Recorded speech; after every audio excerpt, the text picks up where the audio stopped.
ആ മേടിച്ചു. കുറച്ചുകൂടെ പോയായിരുന്നു. അത് അഡ്മിഷൻ തോന്നണേ. ഒരു 4 കിലോ.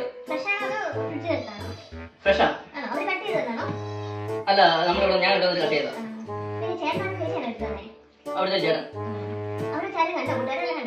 ഇല്ല, കണ്ടില്ല. കാർഡ്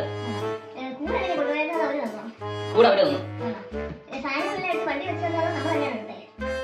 ഞാൻ തന്നെ എടുത്തു വെച്ചേ.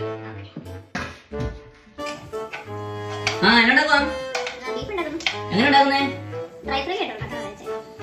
സവോളയാണോ ഉള്ളിയാണോ ഇട്ടേ? ഇഞ്ചി വേസ്റ്റ് ആണോ ഇട്ടേ? അത് കട്ട് ചെയ്താണോ ഇട്ടേ? എങ്ങനെ, മീഡിയം ഫ്ലെയിം ആണോ അതോ ഹൈ ഫ്ലെയിമിലാണോ ഉണ്ടാക്കുന്നേ? എരിവ് എങ്ങനെയാ? നല്ല എരിവാണോ അതോ കുറച്ച് എരിവാണോ? നല്ല വേവുള്ള ഇറച്ചിയാണോ അതോ കുറച്ച് വേവുള്ളോ? നല്ലോണം ഇളക്കിയാണോ ഉണ്ടാക്കുന്നത് അതോ തിരിച്ചു മറിച്ചാണോ ഉണ്ടാക്കുന്നത്? തേങ്ങ കൊത്തിയിട്ടാണോ അതോ തേങ്ങ പാൽ ഒഴിച്ചാണോ ഉണ്ടാക്കുന്നത്?